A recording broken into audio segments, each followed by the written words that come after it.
O Caminho Infinito, Joel Salom Goldsmith. Prefácio. Dácio Desoute. Como entender o sucesso das obras de Joel Goldsmith? Como explicar com que facilidade expõe, nas entrelinhas de suas obras, a profunda verdade transcendental? O trecho transcrito a seguir, de sua autoria, certamente tem a ver com as respostas a tais perguntas. Ninguém possui uma mensagem pessoal.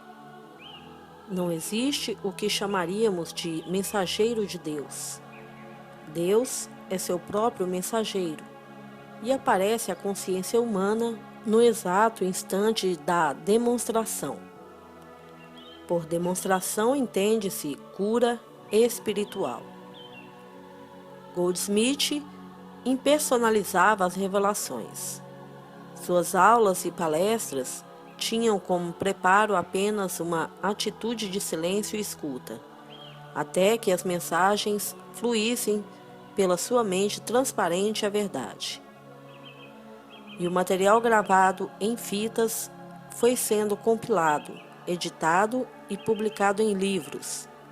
A frase do Salmo 127 que diz: "Se o Senhor não edificar a casa, em vão trabalham os que edificam", é presença obrigatória na abertura de todos os seus títulos.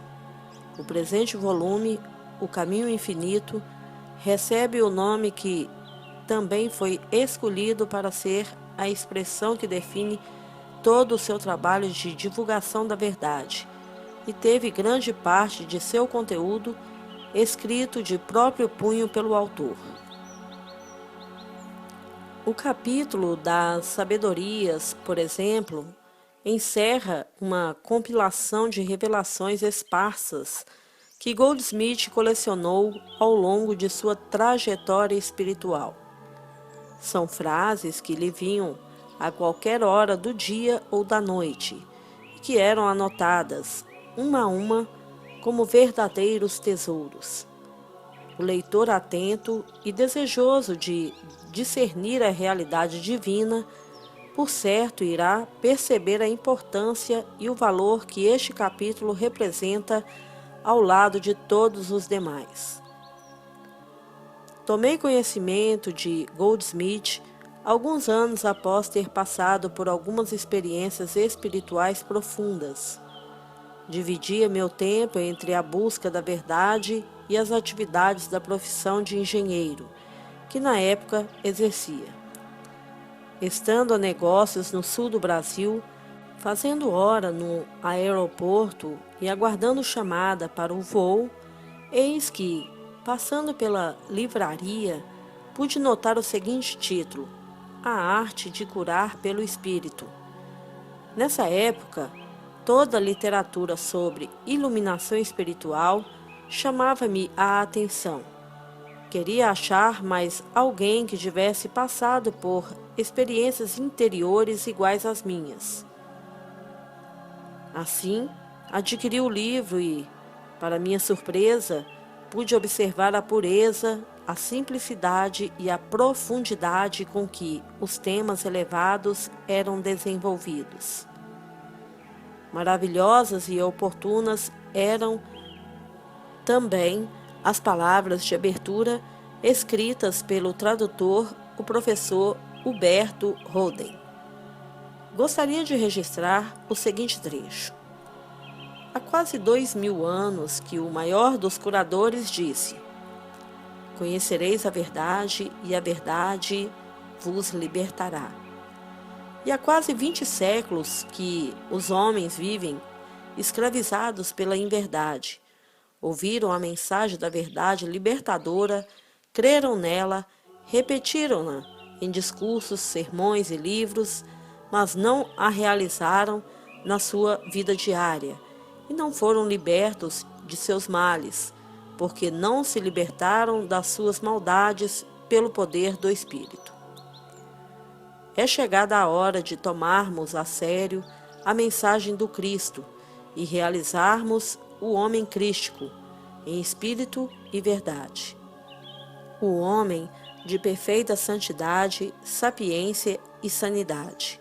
O homem integral. Creio que essas palavras são ainda mais oportunas nos dias atuais. A partir de então, a obra de O Caminho Infinito mereceu de minha parte uma atenção toda especial, até que, posteriormente, acabei por conhecer praticamente todos os escritos de Goldsmith. A obra de O Caminho Infinito se compõe de 3 pontos básicos: a natureza de Deus, a natureza do ser individual e a natureza da ilusão. Os princípios vão contra tudo aquilo que a mente humana condicionada costuma aceitar. Goldsmith mantinha ele próprio livros de sua autoria para serem lidos e relidos. Digo isto porque há pessoas que leem livros de autorrealização como se lessem um romance, do início ao fim, uma única vez, e saem em busca de outros livros para repetirem este esquema. A coisa não funciona assim. Cada revelação deve ser reconhecida como válida para o leitor exatamente neste aqui e agora. Como o livro fala por si mesmo, estou preferindo, neste prefácio, falar sobre o que ele deve ser encarado, para que seu conteúdo não fique somente no âmbito teórico ou intelectual. Voltemos às palavras do professor Roden. É chegada a hora de tomarmos a sério a mensagem do Cristo. Se assim fizermos, o livro terá cumprido o seu objetivo. Que objetivo? Revelar a natureza divina do suposto ser humano. Trata-se de uma obra para, além de ser lida, ser principalmente vivida na prática. Era da vontade do autor que estes princípios fossem conhecidos e praticados por seguidores de todas as religiões ou denominações. A exemplo de Jesus que disse: "Quem não é contra nós é por todos nós." Lucas 9:50. Goldsmith sabia bem a diferença entre imortalidade e longevidade. Após anos de bem-sucedida carreira de prática de cura espiritual, chegou à conclusão de que nada estava fazendo senão adiar as datas a serem postas nos túmulos de seus pacientes. Assim, passou a se dedicar mais ao ensino da realidade absoluta, transmitindo aos interessados o conhecimento de que, sendo o homem a própria individuação de Deus, é ele a própria imortalidade. Joel Salom Goldsmith fez sua transição em 17 de junho de 1964. Em mensagem deixada com sua esposa Emma, disse estar preparado para realizar maiores obras por detrás do cenário. Mas, no meu entender, também no cenário visível, essas obras continuam presentes, pois cada um de seus livros é um Goldsmith. Tal é a unidade que sinto haver entre ele, suas obras e Deus. Palavras de um colaborador. Este livro nos lembra de que o grande poder necessário para dissipar o erro que nos circunda pode ser encontrado dentro de nós mesmos, e mostraremos como isso pode ser conseguido. Como nunca anteriormente, buscamos algo que nos liberte do medo, da ansiedade e dos perigos da vida material. Sabemos que, o que quer que seja, que nos traga repouso mental e paz de espírito, não se encontra no reino do pensamento humano. Vivemos na ilusão de que as forças materiais e a vontade humana sejam grandes poderes, até que aprendemos que o poder que dissipa tal ilusão reside dentro de nosso próprio ser. Dentro da nossa consciência há a paz e a quietude, que podem acalmar qualquer tempestade da vida, sanar nossos males e elevar-nos para além das contendas e fadigas da existência humana. Nosso papel está em reconhecer a sua presença dentro de nós e deixar que cumpra o seu trabalho. Este poder universal da verdade, da vida e do amor nos pertence independentemente de qual seja a igreja que frequentamos ou a filosofia que seguimos. Ele mora no âmago de cada indivíduo, seja santo ou pecador, esperando apenas ser reconhecido. A consciência de que o poder humano não regula o sol e as estrelas no céu, o fruto da terra e o adejar das aves no ar, é a fé suficiente para remover montanhas de discórdias. Nenhuma fé maior será necessária. O que podemos fazer para nos salvarmos dos males e do terror de nossos dias? Deixe a mensagem deste livro preencher sua consciência com seu significado espiritual. E tenha paciência, deixe a harmonia da existência espiritual desabrochar no seu interior e guiá-lo para longe da escravidão dos sentidos, para a terra prometida da paz. Joel Salom Goldsmith, autor deste livro, buscou a verdade em todas as grandes religiões e filosofias. Dedicou muitos anos à prática da cura e do aconselhamento em todos os contingentes da vida humana. Seu desenvolvimento da luz interior popularizou-se através de suas cartas, que tiveram ampla circulação por diversos anos. Formaram-se grupos de estudo por todos os Estados Unidos para o aprofundamento nos escritos de Goldsmith. Introdução. John Van. Sentado diante de uma folha de papel em branco, pensando no que iria escrever como introdução para este livro que conheço tão bem, folheei suas páginas em busca de alguma frase ou passagem que me servisse como início. Percebi que meus pensamentos galopavam para longe, para o mistério fundamental da minha profissão de escritor. O mistério de como começou a me chegar o fluxo de palavras, dessas palavras que iria escrever, das palavras que escrevo agora. Preciso mesmo dizer que esta não foi a primeira vez que essa questão me surgiu. Aliás, ela ressurge toda vez que me encontro sem ideia do que irei escrever a seguir, e me faz indagar de onde elas me vêm. Os muitos milhares de palavras e pensamentos que escrevi, reproduzidas pela imprensa ou expostas em um palco. Este é o tipo de pergunta que, além, se faz apenas em tais momentos de perplexidade. Na maior parte das vezes, tomamos como óbvias essas coisas que são, na realidade, os milagres diários da vida, tais como o brotar e o crescer, espalhar sementes no jardim e não se maravilhar que surjam flores dessas coisinhas pretas no próximo verão. Essa atitude é aquela que Chesterton sempre censurava ao mundo por tornar seus mistérios e seus milagres como coisas corriqueiras.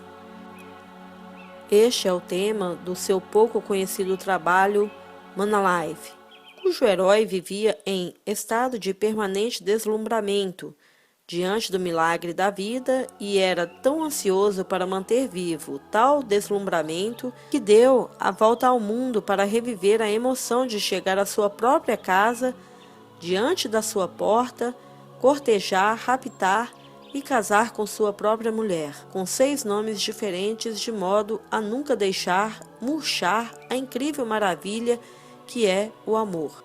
E trágico que nós vivamos neste estado de passividade, embora as necessidades da vida diária pareçam solicitar a continuidade de nossos negócios ou trabalho. Usei pareçam propositalmente, pois eu acho que, de fato, a verdade é exatamente o contrário, e aquilo que foi chamado de vida plena e rica é impossível de acontecer nessas bases.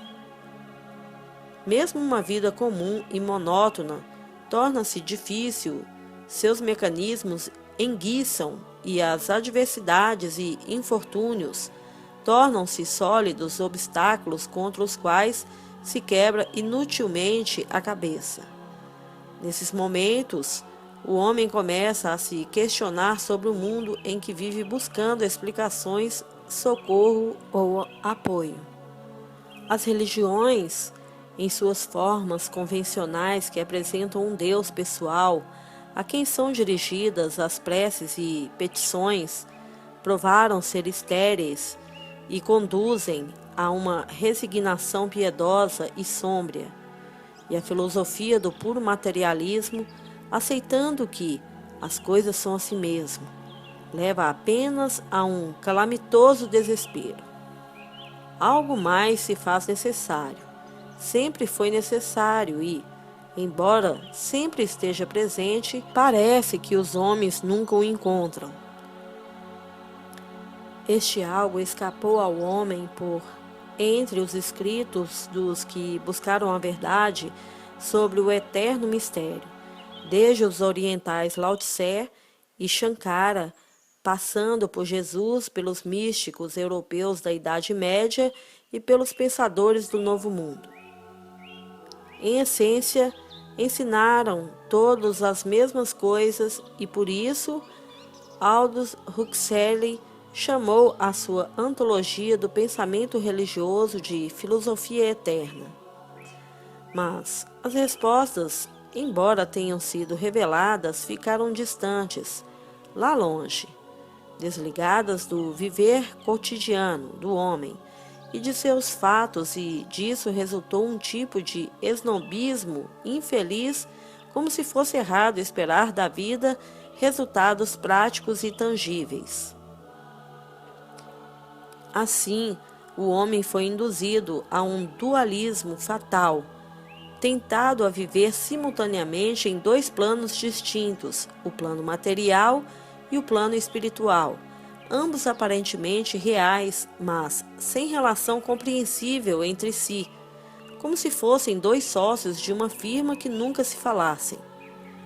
Posto isso, parece-me que este livro vai além, desmascarando a dualidade, mostrando que os dois sócios são apenas um, que o mundo é apenas um e que as verdades eternas estão entretecidas em nossa vida diária, expandindo sua harmonia e anulando as discórdias. Mas que é este livro? Os leitores de hoje querem um título, querem saber o que estão comprando, mas um título poderia desorientá-los e, por isso, acho muito difícil qualificar este trabalho. Metade da humanidade, embora necessite desesperadamente de uma resposta conscientemente para seus problemas, não abrirá um livro classificado como religioso. Se arranjasse um título do tipo Como Ser Mais Saudável, Mais Rico e Mais Feliz, provavelmente seria um sucesso de vendas, mas os leitores exigentes de maior discernimento se afastariam dele como de algo mal cheiroso. Se usasse a palavra metafísica, soaria como algo distante e intelectualizado.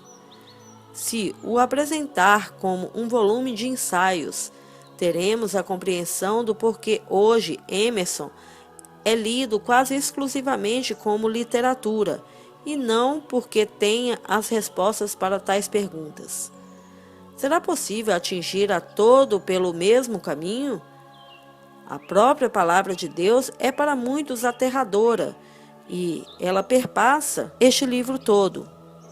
O impulso que tenho de me justificar por escrever tudo isso dá bem uma ideia do meu problema. Ora, se é difícil rotular o livro, mais difícil ainda é rotular seu autor. Quem é e o que é Goldsmith? Um mestre? Um curador? Tais palavras são no mínimo suspeitas e inquietantes para a maioria, e seriam também repudiadas pelo próprio autor, visto que sua filosofia aponta para a renúncia de qualquer elemento pessoal, tanto no ensino como na cura.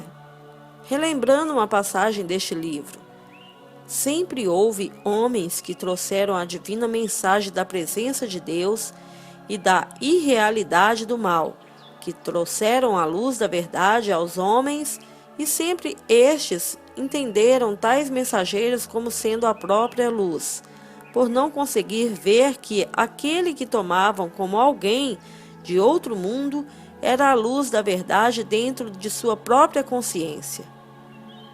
Deixarei, pois, por ora, o homem e o livro de lado para voltar ao ponto de partida.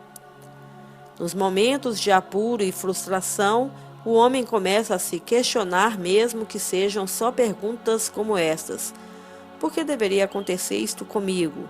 Ou, como posso evitar tais acontecimentos? Busca uma explicação para o mundo e, creio eu, a encontrará aqui neste livro. Ele espera que tal esclarecimento possa, de algum modo, agir como cura para suas mazelas. Creio também que, se a compreensão for correta, isso acontecerá. Contudo, devo novamente deixar aqui um alerta. Logo nas primeiras páginas, o leitor encontrará um paradoxo que poderá assustá-lo. Ele se acerca deste livro tendo um problema humano, na esperança de encontrar uma solução. Mas está dito que, se procurar usar a verdade espiritual para melhorar a condição humana, não terá nem poder nem vontade de fazê-lo. E isso lhe será mostrado com argumentos lógicos.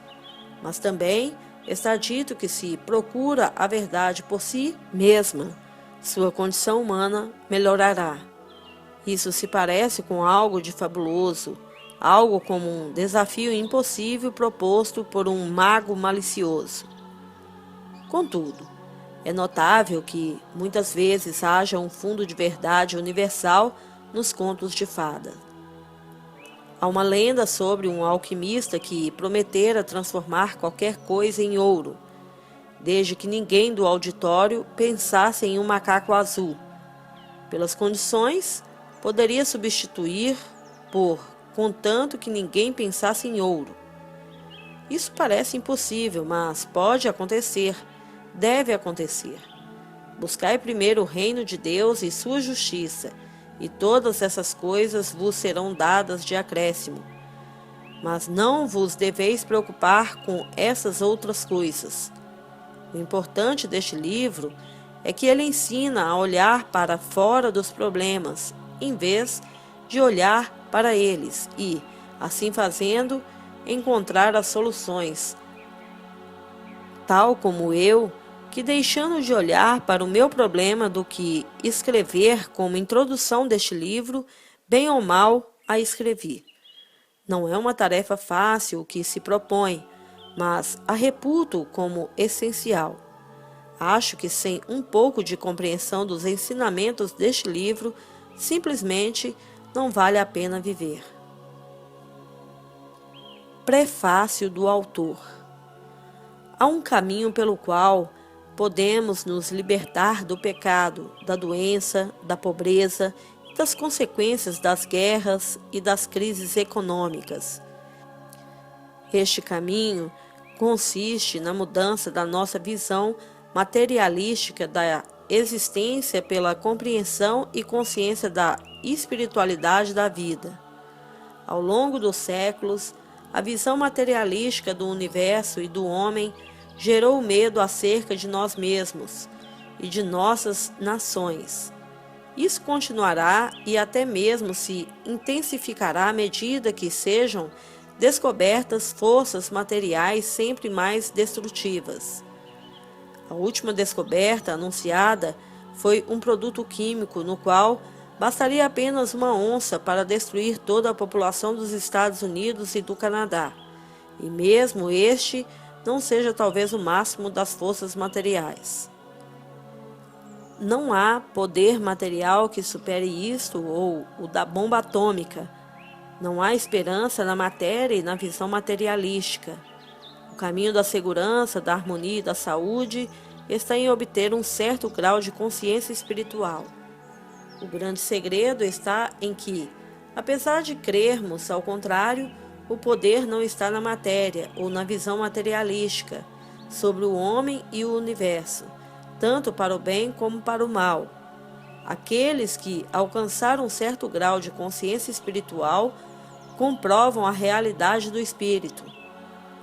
A necessidade de abandonar a concepção materialística da vida para obtermos a consciência espiritual da vida e de seus desdobramentos é o segredo de todos os videntes, profetas e santos de todos os tempos. Que tudo isto é praticável é demonstrado pelos trabalhos de cura e regeneração feitos por muitos estudiosos de modernas escolas de cristianismo científico ou prático. Quando o mundo perceber que todo o sucesso obtido em melhorar as condições de saúde e de segurança por estes seguidores modernos dos antigos ensinamentos foi possível apenas através da renúncia à visão materialística em favor da obtenção da consciência espiritual, poderemos ter novas esperanças. A questão é: que pode o homem fazer para obter esta consciência espiritual e com isso abandonar o sentido materialista? A resposta é: leia e estude as verdades reveladas ao longo dos tempos sobre a consciência universal, alma ou espírito, e sobre a criação espiritual e suas leis. Absorva o sentido dessas revelações.